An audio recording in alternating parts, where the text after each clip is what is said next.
Okay students, நாங்க இந்த class start பண்ணுவோம். 2026 மெயினாகவும் 2027 பெட்ச் புள்ளிகளையும் அடிப்படையாக கொண்டு வணிக கல்வியினுடைய முதலாவது யூனிட்ல இருந்து இந்த ப்ரோக்ராம் ஸ்டார்ட் ஆக போகுது. ஸோ தொடர்ச்சியாக நாங்க என்ன செய்ய போறோம் அப்படின்னு சொன்னா இறுதி யூனிட் வரைக்கும் பயணிக்க போறேன். அது மட்டும் இல்லாம நாங்க ஒவ்வொரு யூனிட் முடிவிலையும் ஒரு யூனிட் கம்ப்ளீட் பண்ணிட்டோம்னா அதனுடைய 2017ஆம் ஆண்டு பேப்பர்ல இருந்து 2024ஆம் ஆண்டு வரைக்கும் நடைபெற்ற பேப்பர்ல என்ன கேள்விகள் MCQ அதே மாதிரி பார்ட் 2ல கேட்டிருக்கிறாங்கன்ற விஷயத்தை நான் பார்த்து போட்டு தான் செகண்ட் யூனிட்டுக்கு போறோம். ரைட், இந்த கிளாஸஸ் ஃபுல்லாவே நான் உங்களுக்கு சொல்லி இருக்கிறேன். எதன் அடிப்படையாக கொண்டு சொன்னா இந்த கைடு அடிப்படையாக கொண்டுதான் நடைபெற போகிறது. எக்ஸ்ட்ரா நோட்ஸ் வரமாக இருந்தால் அந்த விஷயத்தை நான் உங்களுக்கு தருவேன். அப்ப நான் ஸ்கிரீன் ஷேர் பண்ணி கொள்றேன். உங்கள்கிட்ட கைட் இல்லை அப்படின்னு சொன்னா நான் அனுப்பி வச்சிருக்கிறேன், டவுன்லோட் பண்ணிக்கொள்ளுங்க. அப்படி இல்லையா நீங்க வேற ஏதாவது சைட்ல போயிட்டு டவுன்லோட் பண்ணிக்கொள்ளலாம். பிரிண்ட் கூட என்ன செய்யலாம், எடுத்து வச்சு கொள்ளலாம். அந்த டைம்ல நீங்க என்ன செய்யலாம்டா இன்ஃபர்மேஷன்ஸை நீங்க அதுல குறித்து கொள்ளக்கூடிய மாதிரி இருக்கும், அல்லது ஹைலைட் பண்ணி கொள்ளக்கூடிய மாதிரி இருக்கும். சரிதானே? அப்ப நீங்க இப்ப நான் அனுப்பி வச்சிருக்கிற அல்லது இந்த உங்களுக்கு இப்போது நான் ஸ்கிரீன்ல ஷேர் பண்ணிருக்கிறது உங்களுக்கு தெளிவாக தெரியும் என்று சொல்லி நான் நம்புறேன். சரிதானே? கட்டாயம் தெரியுது என்று சொன்னா வந்து செக்ல போடுங்க தெரிகிறது என்று சொல்லிட்டு. அப்ப முதலாவது யூனிட்டை பொறுத்தளவுல வணிக அடிப்படைகளையும் வணிகங்கள் செயற்படுகின்ற சூழலையும் தேடி அறிவார். அதுல 1.1 வணிக எண்ணக்கருவை பகுப்பாய்வு செய்வார். அப்ப வணிகம் என்ற கன்செப்ட் என்னன்னு சொல்லிட்டு நீங்க என்ன செய்ய போறீங்களாம்னு சொன்னா பகுப்பாய்வு செய்ய போறீங்க. கற்றல் பேர்கள் நிறைய இருக்கு. அதாவது நீங்க என்ன இறுதியாக இந்த யூனிட்ல இருந்து அறிந்து கொள்ள போறீங்கன்ற விஷயம் அதை நீங்க என்ன செய்ய போறீங்கன்னா நார்மலா நீங்க பார்த்து தெரிந்து கொள்ளுங்க. இப்ப நாங்க டிரெக்டாவே முதலாவது யூனிட்ல இருந்து நாங்க என்ன விஷயத்த படிக்க போறோம்ன்றத பார்ப்போம். சரி, இந்த பாடவிடயங்களை தெளிவுபடுத்துவதற்கான வழிகாட்டுதல்கள் நீங்க பாத்தீங்கன்னு சொன்னா இதுல இருந்துதான் ஒவ்வொரு தேர்ச்சியிலையும் நாங்க படிப்பிக்க போற விஷயம், அதே மாதிரி நீங்க படிக்க போற விஷயம், மற்றதெல்லாம் கன்சிடர் பண்றது என்னன்னா அவுட்புட், இதுல இருந்து வரக்கூடிய அவுட்புட் என்னன்னு சொல்லிட்டு. சரிதானே? அப்ப முதலாவது பாருங்க பிள்ளைகள், நாங்க பார்க்க வேண்டியது இந்த வணிகம் அப்படின்னு சொல்லக்கூடிய விஷயம் என்ன என்ன வரைவிலக்கணத்தை சொல்றாங்க அப்படின்னு பாக்க. நம்ம முதலாவது பாருங்க பிள்ளைகள், இந்த வணிகம் என்று சொன்னா என்னன்னு சொல்லி சொல்லப்பட்டிருக்கு. அப்ப நாங்க பார்ப்போம் இங்க. சரிதானே? இந்த பாக்ஸ்ல சொல்லப்பட்டிருக்கிற விடயம் தான் இலாபத்தை பெறும் நோக்கில் நடத்தி செல்லப்படும் மனித தேவைகள் விருப்பங்களை பூர்த்தி செய்வதற்கு தேவையான பொருட்கள் சேவைகளை உற்பத்தி செய்தல், விநியோகம் செய்தல், சந்தைப்படுத்தல் என்பவற்றுடன் இணைந்த அனைத்து நடவடிக்கைகளையும் வணிகம் என பொதுவாக வரைவிலக்கணப்படுத்தலாம். அவை லாப நோக்கம் கொண்டிருக்கணும், அதே மாதிரி மனித தேவை விருப்பத்தை பூர்த்தி செய்யக்கூடியதாக இருக்க வேணும், அதே மாதிரி பொருட்கள் சேவைகளை உற்பத்தி செஞ்சு விநியோகிச்சு சந்தைப்படுத்தி அதை கஸ்டமர்கிட்ட கொண்டு போய் சேர்க்க வரையிலான அந்த ஒரு இணைந்த அனைத்து நடவடிக்கைகளையும் தான் வணிகம் என்று சொல்லி நாங்க என்ன செய்யறோம், வரைவிலக்கணப்படுத்துகிறோம். அடுத்த விடயம் பாருங்க பிள்ளைகள், இலாப நோக்கின்றி மனித தேவை விருப்பங்களை பூர்த்தி செய்வதற்காக நடத்தி செல்லப்படுகின்ற வணிகங்களும் காணப்படுவதுதான், இல்லைன்னு சொல்லல. அப்ப நாங்க வரைவிலக்கணப்படுத்தும் போது பொதுவாக லாப நோக்கம், ஆனா லாப நோக்கமற்ற வகையிலையும் மனித தேவைகளை பூர்த்தி செய்வதற்காக சில அமைப்புகள் இயங்கிக் கொண்டுதான் இருக்கு. அப்ப அந்த விடயம் உங்களுக்கு தெரியும். சரிதானே? அடுத்த விடயம், இதற்கமைய வணிகம் என்பது மனித தேவைகளையும் விருப்பங்களையும் நிறைவு செய்ய உள்ள எந்த ஒரு பொருளாதார நடவடிக்கையும் ஆகும் என்று சொல்லியும் நாங்க என்ன செய்யலாம், டெபினேஷனை கொடுக்க முடியும். அப்ப இலாப நோக்கமற்ற வகையிலையும் மனித தேவைகள் பூர்த்தி செய்யப்படுறதுனால மனித தேவை விருப்பங்களை நிறைவு செய்வதற்காக இருக்கின்ற எந்த ஒரு பொருளாதார நடவடிக்கையும் வணிகம் என்று சொல்லிக் கொள்ள முடியும். அப்ப நாங்க இந்த இரண்டு வரைவிலக்கணத்தையும் என்ன செய்யலாம் என்று சொன்னா வணிகம்ண்டா என்னன்றதுக்கு நாங்க வரைவிலக்கணப்படுத்த முடியும். சரிதானே? அடுத்த விடயத்துக்கு வருவோம். மனிதனால் கட்டாயம் நிறைவேற்றப்பட வேண்டிய உடல் உள நிலைமைகளே மனித தேவைகள் என்று அழைக்கப்படும், அல்லது ஒவ்வொரு மனிதனாலும் உயிர் வாழ்வதற்கு கட்டாயம் பூர்த்தி செய்யப்பட வேண்டியவைகள் தேவைகளாக காணப்படும். உதாரணமாக இங்க தரப்பட்டிருக்கு பிள்ளைகள், நீங்க அவதானிக்கலாம். உணவு, உடை, வீடு, கல்வி, சுகாதாரம், தொடர்பாடல், போக்குவரத்து, பாதுகாப்பு போன்ற தேவைகளை நாங்க என்ன செய்யலாம், குறிப்பிட்டு சொல்ல முடியும். அடுத்த விடயம் நாங்க தேவைண்டா என்னன்னு பார்த்துட்டோம். இப்ப விருப்பத்துக்கு வருவோம்.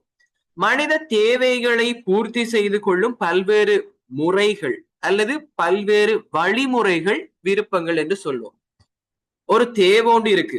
உதாரணத்துக்கு உங்களுக்கு உணவு என்ற ஒரு தேவை ஒன்று இருக்குண்டா அந்த உணவு தேவையை பூர்த்தி செய்வதற்கான பல்வேறு முறைகளான சோறு, பான், இடியப்பம், தேநீர் என்பன விருப்பங்களாக காணப்படும். ஓகே, அப்ப ஒவ்வொரு தேவைகளுக்கும் பல்வேறுபட்ட விருப்பங்கள் காணப்படுகின்றன. அது என்னன்னு சொல்லி நாங்க இங்க பார்க்கலாம். இந்த அட்டவணை மூலமாக நீங்க அறிந்து கொள்ளக்கூடிய மாதிரி இருக்கும். பாருங்க பிள்ளைகள், அதாவது இப்ப முதலாவது நாங்க உணவு அப்படின்ற தேவை எடுத்தோமாக இருந்தால் இங்க சோறு, பான், இடியப்பம், தேநீர். உடை என்றது எடுத்தோமாக இருந்தால் சேலை, காட்சட்டை, சட்டை, வேட்டி, இன்னும் நிறைய சொல்லிட்டே போகலாம். சாரன், டி-ஷர்ட்.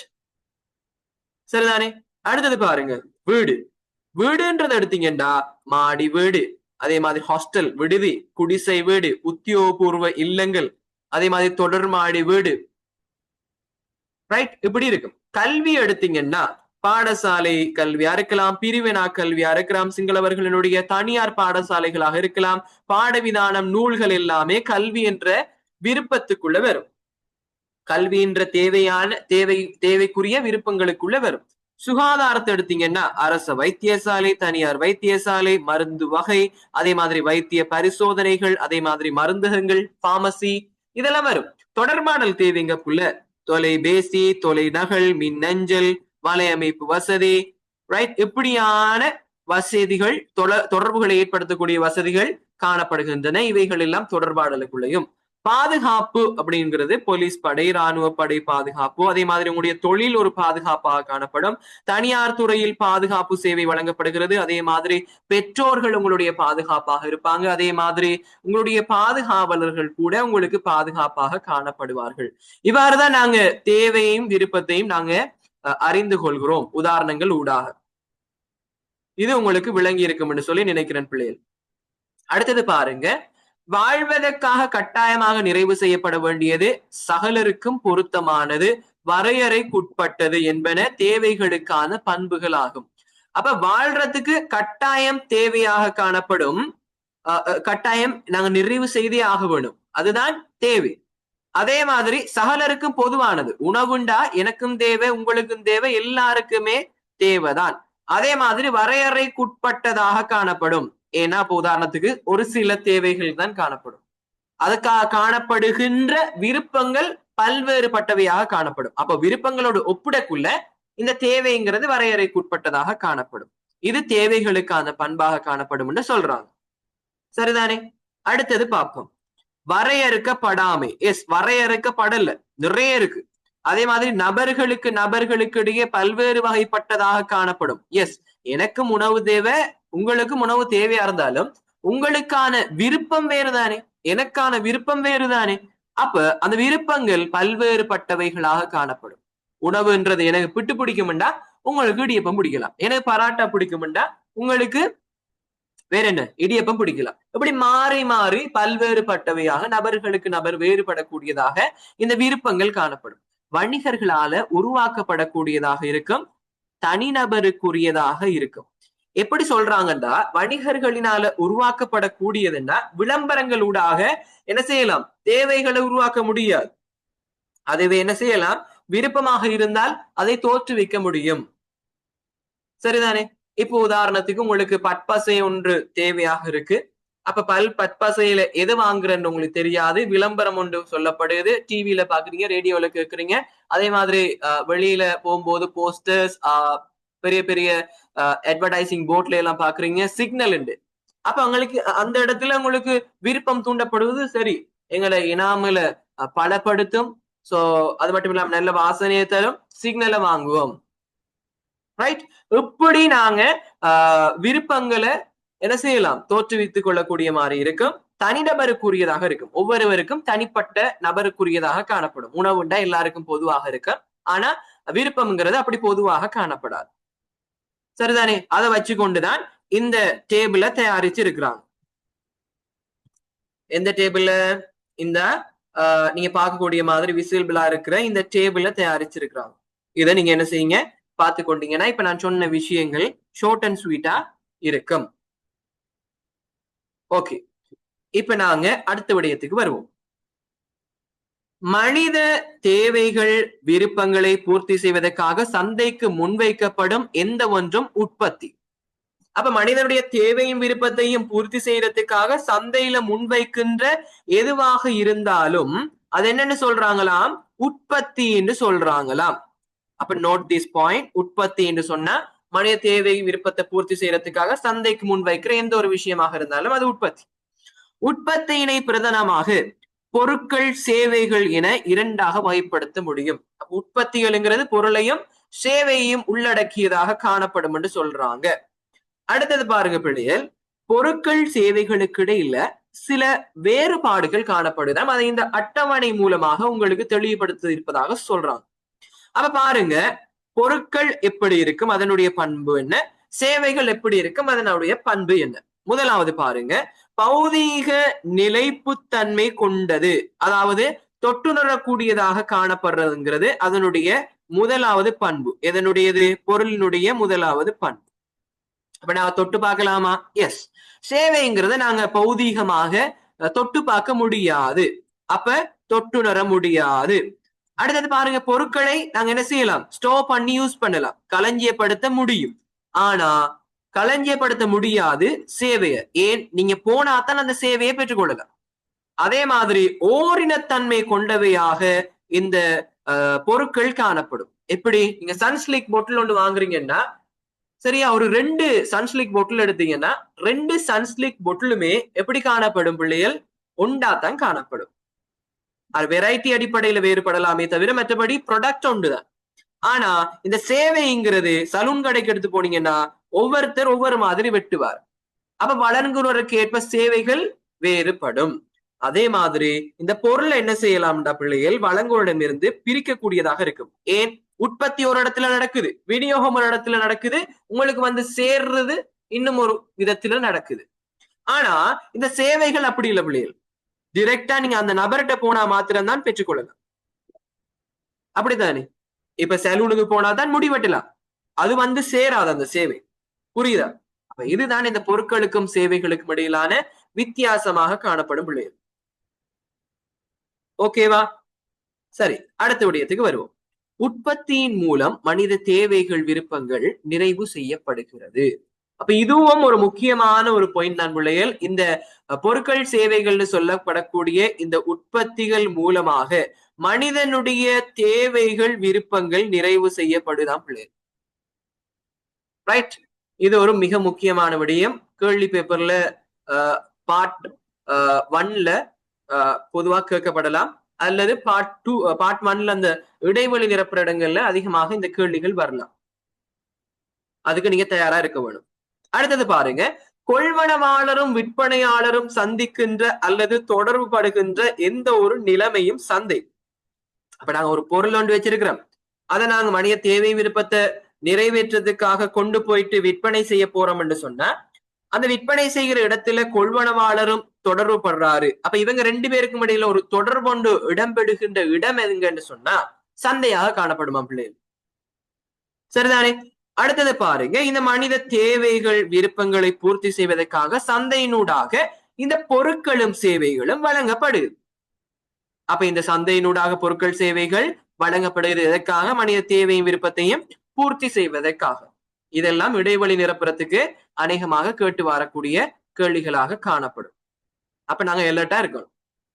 ஓகே, சரி, அடுத்த விடயத்துக்கு வருவோம். அடுத்த விடயம் என்ன சொல்றாங்க?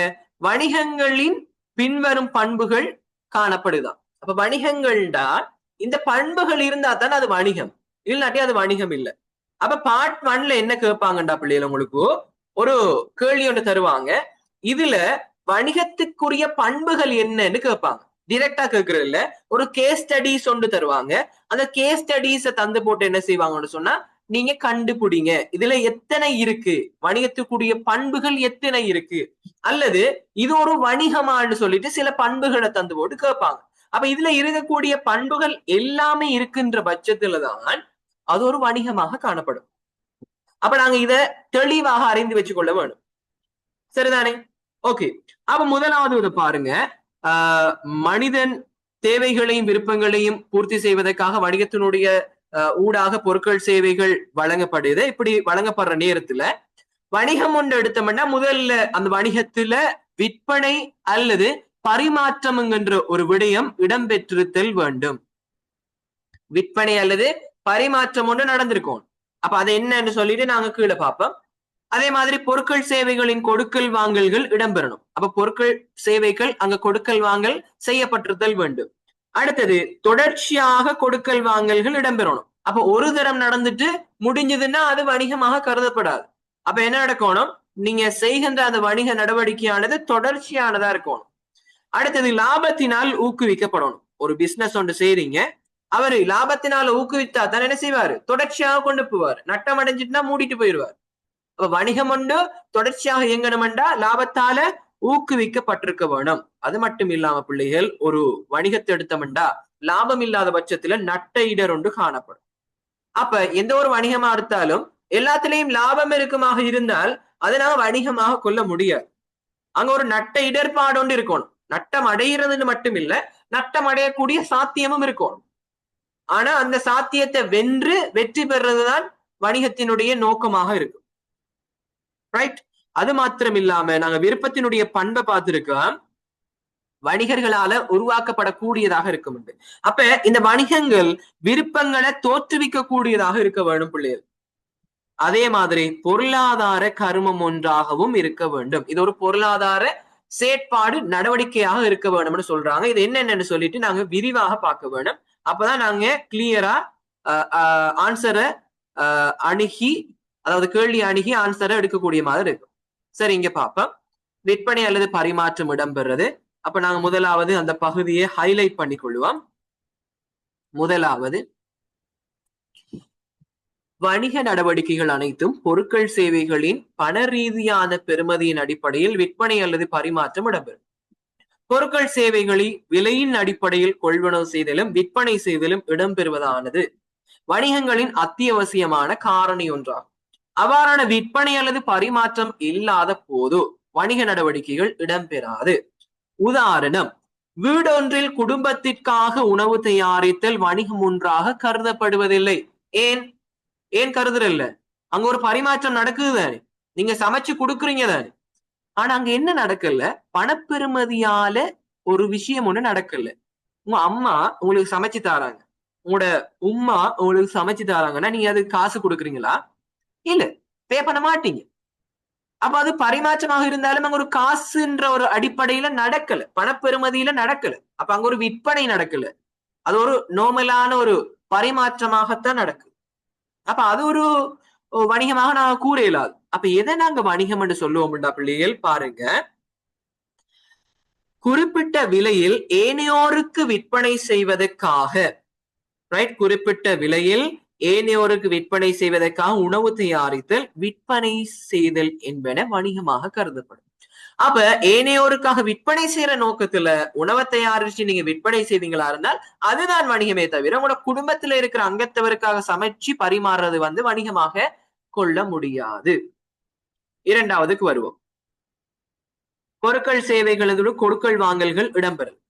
அனைத்து வணிகங்களும் ஏனையோர்களுக்கு விற்பனை செய்வதற்காக பொருட்கள் சேவைகளை உற்பத்தி செய்தல் அல்லது கொள்வனவு செய்தலை மேற்கொள்கின்றனர். அவை நுகர்வு பொருள்களாக அல்லது கைத்தொழில் வணிகம் பொருள்களாக இருக்க முடியும். இறுதி பயன்பாட்டுக்காக நுகர்வோர் கொள்வனவு செய்யும் பால், ஆடை, பாதணிகள் என்பன நுகர்வு பொருள்களாக இங்க கருதி கொள்ள முடியும். கைத்தொழில் என்பது நுகர்வு பொருட்களை உற்பத்தி செய்வதற்காக பயன்படுத்துகின்ற மூலப்பொருட்கள், இயந்திரங்கள் என்பனவையாகும். மின்சாரம், காப்புறுதி, வங்கி என்பன சேவைகளுக்கான உதாரணங்களாக குறிப்பிடப்படக்கூடியது. அப்ப ஒரு பொருள் அல்லது சேவையினுடைய கொடுக்கல் வாங்கல்ங்கிறது நடைபெற்றிருக்க வேணும். அங்க பொருள் ஒன்று பரிமாற்றப்பட்டிருக்கணும், கொடுக்கல் வாங்கல் செய்யப்பட்டிருக்க வேணும், சேவை நடைபெற்றிருக்க வேண்டும். இப்படி இருக்கிற பட்சத்துலதான் அது ஒரு வணிகமாக கருதப்படும். மூன்றாவது கான்செப்டுக்குள்ள வருவோம், மூன்றாவது காரணிக்குள்ள வருவோம். கொடுக்கல் வாங்கல்கள் தொடர்ச்சியாக இடம்பெறுதல் சொல்றான் பிள்ளை. வாசிப்பம். தொடர்ச்சியான அடிப்படையில் பொருட்கள் சேவைகளுடைய கொடுக்கல் வாங்கல்கள் இடம்பெறுமாயின் அதனை வணிகம் என குறிப்பிடலாம். ஒரு கொடுக்கல் வாங்கல் மாத்திரம் மேற்கொள்ளப்படுமாயின் அது வணிகம் அல்ல. உதாரணம் பாருங்க, தனி ஒரு நபர் தான் பயன்படுத்திய பழைய மோட்டார் சைக்கிளை விற்பனை செய்தல் வணிகம் அல்ல. இப்ப நீங்க ஒரு வாகனம் ஒன்றை பயன்படுத்துறீங்க, அந்த வாகனம் ஒன்றை பயன்படுத்தக்குள்ள அது உங்களுக்கு தேவைப்படல, அதை விற்பனை செய்ய போறீங்கன்ற பட்சத்துல அது ஒன் டைம் நடக்கும், ஒரே ஒரு டைம்ல மட்டும்தான் நடக்கும்டா அது வணிகம் இல்லை பிள்ளைகள். ஆனா அது தொடர்ச்சியாக நடக்குமாக இருந்தால், அதாவது மோட்டார் சைக்கிள் விற்பனையினை மேற்கொள்வராக இருந்தால் அது வணிகமாக காணப்படும். வாங்கி விற்கிறதா இருக்கட்டும் அல்லது தொடர்ச்சியாக அந்த பிசினஸ் செய்யறவராக இருக்கட்டும், அதுதான் வணிகம். ஒரு டைம் நீங்க பரிமாற்றது அல்லது ஒரு தரம் விற்பனை செய்யறங்கிறது வணிகமாக கருதிவிட முடியாது. ஓகே, அடுத்தது 4வதுக்கு வரும். இலாபத்தினால் அல்லது நட்டத்தினால் ஊக்கப்படுத்தப்படுதல். நட்டம்னா ஊக்கப்படுத்தப்பட மாட்டாரு, இங்க பொதுவா சொல்றதுனால அப்படி சொல்றோம். வணிகம் ஒன்றின் அடிப்படை நோக்கம் பணம் உழைப்பதும் செல்வம் சேர்ப்பதும் தான். அப்ப வணிகத்தினுடைய அடிப்படை நோக்கமாகத்தான் லாபம் உழைத்தல்ங்கிறது இருக்கு, ஆனா சேவை நோக்கமாகவும் இருக்கலாம். இதற்கமைய வணிகம் ஒன்று ரூபா சதங்களினால் பெறப்படும் லாப செலவை விட கூடிய வருமானம், வணிக கருமங்களை கட்டியெழுப்புதல், வணிக வாய்ப்புகளை ஏற்படுத்திக் கொள்ளல், அதே போன்று இங்க பாருங்க கொடுக்கல் வாங்கல்கள் என்பன உள்ளடங்கும். இதன் அடிப்படையில் வணிகத்துறையில் இலாபத்தை நோக்காக கொண்டிருப்பதை போன்றே இலாபத்தை நோக்காக கொள்ளப்படாத ஆயினும் மேலே குறிப்பிட்டவாறு அனுகூலங்களை நோக்கமாக கொண்ட வணிகங்களும் காணப்படுகின்றன. எனவே வணிகம் ஒன்றின் விருத்திக்கும் விரிவாக்கத்திற்கும் லாபம் அவசியமானதாக இருக்கும். அப்ப லாபம்ங்கிறது கட்டாயம் இருத்தல் வேண்டும். அடுத்தது பார்ப்போம், இடரொன்று காணப்படுதல் பிள்ளைகள். இடரொன்று காணப்படுதல்ங்கிறது அது ஒரு பாரிய விஷயமாக காணப்படும். இதுல இருந்து நீங்க விளங்கிக் கொள்ளக்கூடிய மாதிரி இருக்கும். லாபத்தை பெறுவதற்காக காணப்படுகின்ற நிச்சயமற்ற தன்மை, நட்டம் ஏற்படக்கூடிய நிலைமை போன்றவற்றுக்கு வணிகங்கள் முகம் கொடுக்க வேண்டி ஏற்படும். அப்ப இடரொன்று காணப்படுதல் தான் நட்டம் மட்டும்தான் அப்படின்னு சொல்றது இல்ல, நட்டம் ஏற்படுறதுக்கான சந்தர்ப்பம் இருக்கு, அதை எப்படி வெற்றி கொள்றது, ரைட்? அப்ப எதிர்காலத்தில் நிச்சயமற்றதாக இருத்தல், வணிக சூழலில் ஏற்படும் மாற்றம், லாபத்தில் தாக்கத்தை ஏற்படுத்தும் பின்வரும் விடயங்கள் வணிகங்களினால் நடைமுறையில் கட்டுப்படுத்த முடியாமை போன்ற பல காரணங்களினால் இடர் அல்லது நிச்சயமற்ற தன்மை உருவாகும். அப்ப என்ன மாதிரியான இடர்பாடுகள் காணப்படுதுன்னு பார்ப்போம். முதலாவது, நுகர்வோர் சுவை, வடிவம், கேள்வி என்பவற்றில் ஏற்படும் மாற்றம். அப்ப திடீரென்று நுகர்வோருடைய சுவையில கேள்வியில மாற்றங்கள் ஏற்பட்டுட்டுன்னா அது ஒரு இடர் தான். ஏன்னா அதுக்கேற்ற மாதிரி நீங்க ஏற்கனவே உற்பத்திகளை செஞ்சு வச்சிருப்பீங்க, திடீர்னு மாற்றங்கள் வரும்போது என்ன செய்யறது, அந்த பொருளை யாரும் கொண்டு போயிட்டு விற்கிறது, புரியுதா? அதே மாதிரி அப்படியான ஒரு இடர் காணப்படும். இயந்திரம், உபகரணம், உற்பத்தி, தொழில்நுட்பம் என்பவற்றில் ஏற்படும் மாற்றங்கள். அப்ப திடீரென்று இயந்திர உபகரணங்கள்ல அதை உற்பத்தி தொழில்நுட்பத்துல மாற்றங்கள் ஏற்படும் போது அது டக்குன்னு அதுக்காக எடப்ட் பண்ணி கொள்றது சிரமமாக இருக்கும். அப்ப அவடத்த ஒரு இடர்பாடு காணப்படும். அதே மாதிரி சந்தையில காணப்படுகின்ற போட்டி அதிகரிக்கிறது, மூலப்பொருட்களினுடைய பற்றாக்குறை, மின்சாரம் தடைப்படுறது, எரிபொருள் பற்றாக்குறைவாக காணப்படுறது, அதே மாதிரி பணியாளர்களினுடைய பிரச்சனை, அவர் 1000 பிரச்சனையை கொண்டு வருவார், எப்படி சம்பளத்தை கூட்டித்தாங்க, வேலை நிறுத்த குறையுங்க அப்படின்னு 1008 பிரச்சனையை சொல்லுவார். இதனால வேலை நிறுத்த போராட்டங்கள்லையும் ஈடுபடுவாங்க. அதே மாதிரி பாத்தீங்கன்னா பிள்ளைகள் இங்க பாருங்க, தீப்பிடித்தல், கல்வர், பகைவர்கள், அதாவது இப்படியானவர்களினுடைய ஏற்படுத்தப்படுகின்ற தீங்குகள், அதே மாதிரி இந்த விபத்துகள் போன்ற அழிவுகள், இயற்கை அனர்த்தங்கள் எல்லாம் ஏற்பட்டதுன்னா இதெல்லாம் எதிர்காலத்தில் நடக்கக்கூடிய ஒரு நட்ட இடர்பாடா காணப்படும். அப்ப இதுக்கெல்லாம் முகம் கொடுக்கணும். அதே மாதிரி வணிகத்தின் வளப்பாவனை தொடர்பான முகாமையின் பிழையான தீர்மானம். அப்ப எந்த வளத்தை எங்க கொண்டு போய் பயன்படுத்துறேன்னு சொல்லிட்டு பிழையான தீர்மானங்கள் எடுக்கின்ற பட்சத்துல அது ஒரு இடராக சேரும். அப்ப வணிகங்கள் அடிக்கடி இடர்களுக்கு முகம் கொடுக்குது. இவ்வாறான இடர்பாடுகள் காணப்படுவதுதான் வணிகத்தினுடைய பண்பாக காணப்படும் என்று சொல்றாங்க. சரிதானே? அடுத்த விடயம், விருப்பங்களை தோற்றுவிக்க கூடியதாக இருத்தல் என்று சொல்லி பார்த்திருக்கோம். ஒரு வணிகமாக இருக்குமாக இருந்தால் சாரி, அவர் கட்டாயம் என்ன செய்யணும் பிள்ளைகள்? விருப்பத்தை தூண்டக்கூடியவராக இருத்தல் வேண்டும். இதை கொஞ்சம் வாசிச்சு விளங்கி கொள்ளுங்க. இன்னும் நிறைய விஷயங்கள் நாங்க பார்க்க வேண்டி இருக்கு. அடுத்தது பொருளாதார கருவம் ஒன்றாக இருத்தல். சரி, இது கொஞ்சம் இன்னும் நீங்க விளங்க வேண்டிய விடயமாக இருக்கு. அப்ப சரி, நாங்க அதை பார்ப்போம். அருமையாக காணப்படும் வளங்களை. அப்ப இங்க அருமைன்னா என்ன என்ன பிள்ளைகள்? ஆங்கிலத்துல ஸ்காசிட்டின்னு சொல்லி இதை யூஸ் பண்ணுவாங்க. அதாவது வளங்களோடு, அதாவது உங்களுடைய தேவையோடு விருப்பங்களோடு ஒப்பிடும்போது இந்த வளங்கள்னு சொல்லப்படுறவைகள் பற்றாக்குறைவாக காணப்படுமாக இருந்தால் அதுதான் அருமை. அப்ப அந்த வளம்ங்கிறது பற்றாக்குறையாக காணப்படுது. அப்ப அந்த பற்றாக்குறையான வளங்களை பயன்படுத்தி பொருட்கள் சேவைகளை உற்பத்தி செய்தல் விநியோகித்தல் ஆகிய நடவடிக்கைகளில் ஈடுபடுவதன் காரணமாக வணிகம் பிரதானமாக பொருளாதார கருவம் ஒன்றாகத்தான் கருதப்படும். ஏன்னா ரிசோர்ஸ் ஸ்கார்சிட்டி உள்ளதாக காணப்படுது. அப்படி இருக்கக்குள்ள அவர் உற்பத்தி செய்யறாரு, அதை பயன்படுத்தி விநியோகிக்கிறாரு. அப்ப எப்படியான நடவடிக்கைகளை செய்தாருண்டா அது ஒரு பொருளாதார கருமம் தான். இது பணத்தை உழைக்கும் நோக்கத்தில் இடம்பெறுவது ஒன்றாகும். அப்ப ஏன் பொருளாதார கர்மம் என்று அடுத்த ஸ்டெப்ல பாத்தீங்கன்னா, இது பணத்தை பெறத்துக்காக ஒரு நடக்கின்ற ஒரு உழைப்பு நடவடிக்கையாக காணப்படும். அதே மாதிரி வணிகங்கள் பொருட்கள் சேவைகளை விற்பனை செய்தல், அருமையான வளங்களை பயன்படுத்துதல் போன்ற கருமங்கள்ல ஈடுபடுவதனால இது பொருளாதார நடவடிக்கை ஒன்றாக கருதப்படும். அப்ப பிள்ளைகள் வணிகம் ஒன்றினுடைய பிரதான கருமங்கள் 2 என்று சொல்றாங்க. ஒன்று மனித தேவை விருப்பங்களை நிறைவு செய்தல், வளங்களுக்கு பெருமதி சேர்த்தல். பிள்ளைகள் ஒன்றனையா மனித தேவை விருப்பங்களை பூர்த்தி செய்தல், இரண்டாவது வளங்களுக்கு பெருமதி சேர்த்தல். அப்ப இந்த வளங்களுக்கு பெருமதி சேர்த்தல் தான் என்னன்னு சொல்லி நாங்க பார்க்கலாம். பாப்போம். ரைட், இப்ப வருவோம். பொருள் ஒன்றை அல்லது சேவை ஒன்றை உற்பத்தி செய்யும் பொழுது பயன்படுத்துகின்ற வளங்களினுடைய தன்மையில் மாற்றங்களை செய்வதன் மூலம் ஏற்படுத்தப்படுகின்ற பெறுமதி அதிகரிப்பு பிணை சேர்க்கப்பட்ட பெறுமதி என்று அழைக்கப்படும். வணிகங்களின் வளங்களின் தன்மையில் மாற்றங்களை ஏற்படுத்துவதன் காரணமாக அவ்வளங்கள் பெறுமதி அதிகரிக்கும்.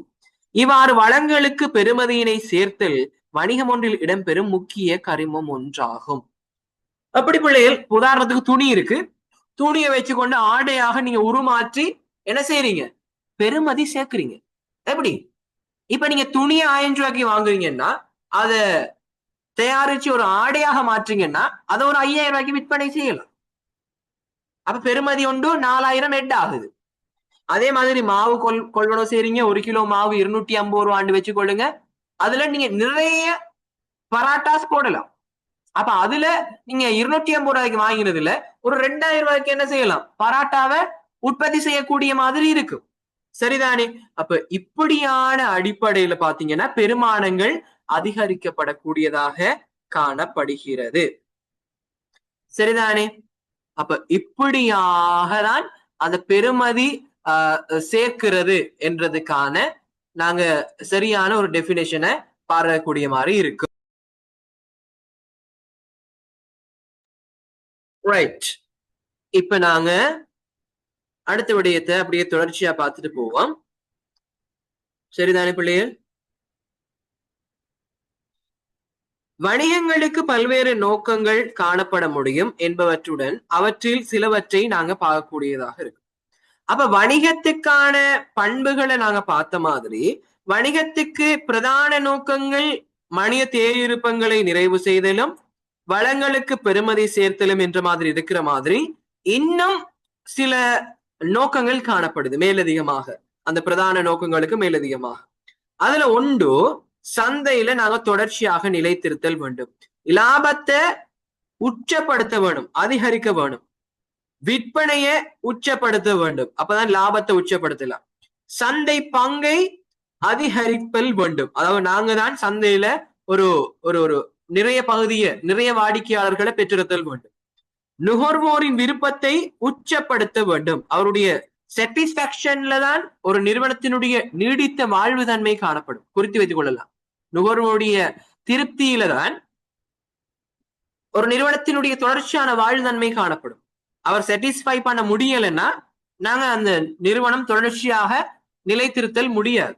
அப்ப அதனால நுகர்வோரின் விருப்பத்தை உச்சப்படுத்துறங்கிறது ஒரு நிறுவனத்தினுடைய அல்லது வணிகத்தினுடைய நோக்காக காணப்படும். பங்குகள் சந்தை பெருமானத்தை உச்சப்படுத்தல். இப்ப நீங்க ஒரு வணிகம், நீங்க ஒரு பெரிய கம்பெனியோ நடத்துறீங்கன்னா ஒரு பங்குகளை விற்பனை செய்வீங்க. அதன் மூலமா தான் மூலதனத்தை திரட்டிக் கொள்வீங்களாக இருந்தீங்கன்னா அப்ப பங்குகளின் சந்தை பெருமானத்தை அதிகரித்துக் கொள்றது அடுத்த நோக்கம். அப்பதான் நம்முடைய நிறுவனத்துக்கான டிமாண்ட் ஒன்று உருவாகும். சரியா பிள்ளைகள்? அதே மாதிரி பாருங்க, வணிகரின் தனிப்பட்ட திருப்தி.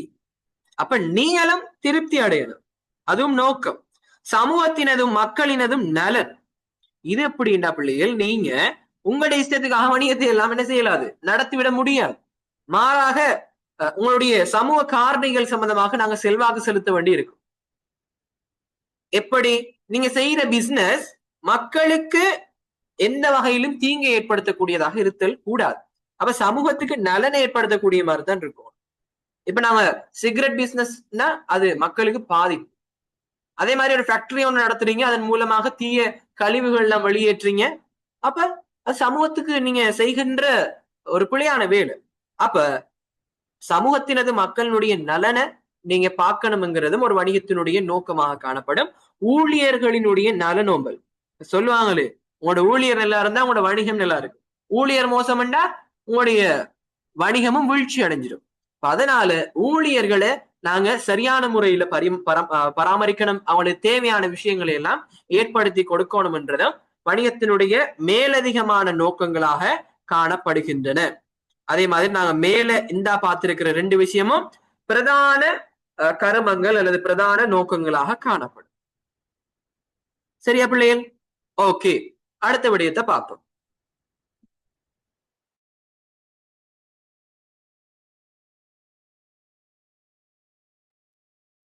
பொருளாதார வாழ்த்தன்மைக்கு கூட வணிகங்கள் பங்களிப்பு செய்கின்றன. உதாரணமாக, மாற்றமடையும் சிக்கலான தேவைகளை நிறைவு செய்யறது. டக்குன்னு ஏதாவது மாற்றம் ஒன்று நடையுது, மக்களுடைய தேவைன்னா அதை நாங்க பூர்த்தி செய்யற பட்சத்துல பொருளாதார வாழ்தன்மைக்கு அது ஒரு பங்களிப்பு செய்கின்ற ஒரு விடயமாக இருக்கும். பொருளாதாரத்துல ஒரு நிலைபெறான தன்மையை கொண்டு நடத்தப்படக்கூடியதாக இருக்கும். அதே மாதிரி புதிய விஷயங்களை ஏற்படுத்துறது, அதே மாதிரி தொழில்களை உருவாக்கி கொடுக்கறது மூலமாக பொருளாதாரத்துல என்ன செய்யலாம், மாற்றத்தை கொண்டு வர முடியும் ஒரு நிறுவனத்தால.